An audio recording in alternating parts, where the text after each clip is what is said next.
मित्रों, हमारे सनातन धर्म में गंगा नदी को देव नदी माना जाता है और इसीलिए हिंदू धर्म में गंगा को पवित्र नदी माना गया है।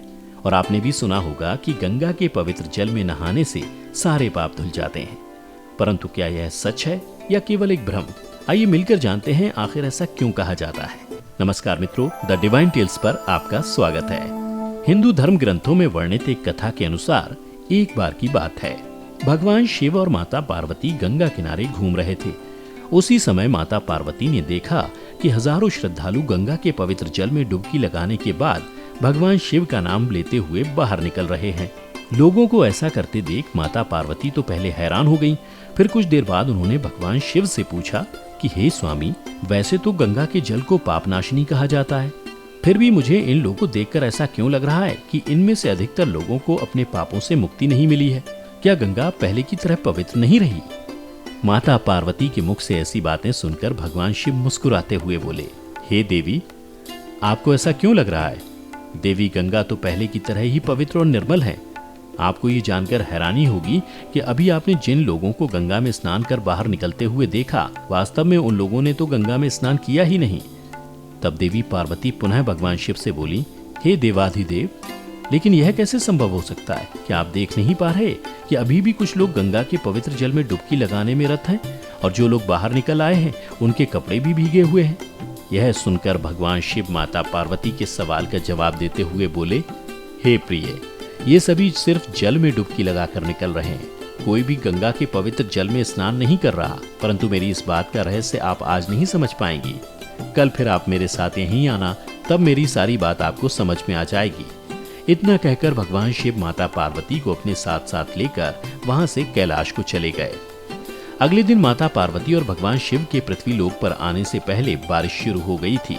बारिश के कारण पृथ्वीलोक पर कीचड़ ही कीचड़ दिखाई दे रहा था। यह देख भगवान शिव पहले तो मंद मंद मुस्कुराने लगे और फिर कुछ क्षण बाद एक लाचार वृद्ध मनुष्य का वेश धारण कर गंगा किनारे पहुंच गए और एक गड्ढे में जाकर सो गए। फिर जब लोगों की भीड़ इकट्ठी हुई तो वो गड्ढे से निकलने की असफल कोशिश करने लगे।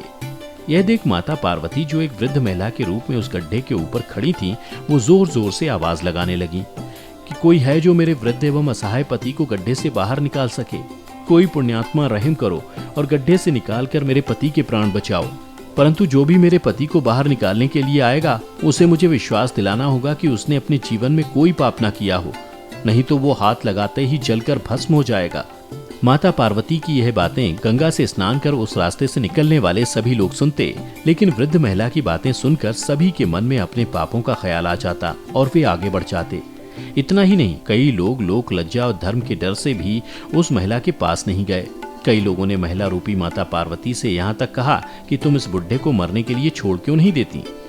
इसी तरह कई लोग आए और माता पार्वती की बातें सुनकर वहां से चले गए। इसी तरह पूरा दिन बीत गया और शाम हो चली। तब भगवान शिव ने माता पार्वती से कहा, देखा प्रिय, गंगा में नहाने वाला कोई भी मुझे बचाने नहीं आया। उसी समय एक युवक हाथ में जलपात्र लिए हर हर महादेव करते हुए वहां से निकला। उस युवक को देख माता पार्वती ने उसे भी वही बात बताई और मदद मांगी। वृद्ध महिला रूपी माता पार्वती की बातें सुनकर युवक का हृदय करुणा से भर आया और उसने शिवजी रूपी उस वृद्ध व्यक्ति को गड्ढे से बाहर निकालने की तैयारी की। यह देख माता पार्वती उसे रोकते हुए कहने लगी कि भाई, यदि तुमने कोई पाप ना किया हो तो ही मेरे पति को हाथ लगाना, अन्यथा जलकर भस्म हो जाओगे। यह सुन उस युवक ने पूरे आत्मविश्वास के साथ पार्वती से कहा कि माता, मेरे निष्पाप होने में तुझे संदेह क्यों होता है? देखती नहीं, मैं अभी गंगा नहाकर आया हूँ। भला गंगा में गोता लगाने के बाद भी कोई पाप रहता है क्या? मैं तेरे पति को बाहर निकालूंगा। इतना कहकर उसने वृद्ध रूप में गड्ढे में पड़े शिवजी को कीचड़ से बाहर निकाल लिया। यह देख भगवान शिव और माता पार्वती उस युवक पर प्रसन्न हो गए और दोनों ही अपने असली रूप में आ गए और युवक को आशीर्वाद देकर वहां से अपने निवास अर्थात कैलाश को लौट गए। तब रास्ते में शिवजी ने माता पार्वती से कहा, देखा प्रिय, इतने लोगों में सिर्फ उस युवक ने ही पवित्र गंगा में स्नान किया और बाकी लोग तो गंगा में स्नान करके केवल अपने शरीर को धो रहे थे। तो मित्रों, आप समझ ही गए होंगे कि बिना श्रद्धा और विश्वास के केवल दंभ के लिए गंगा स्नान करने से पाप नहीं धुलते, बल्कि इसके लिए आपको अपने मन को भी साफ करना आवश्यक होता है। परंतु इसका यह मतलब नहीं कि गंगा स्नान व्यर्थ जाता है। इसलिए जिन लोगों के मन में यह विश्वास ही नहीं है कि गंगा में नहाने से उनके मन के पाप कम हो जाएंगे या धुल जाएंगे। इस वजह से उन लोगों का गंगा में स्नान करने का कोई औचित्य नहीं होता।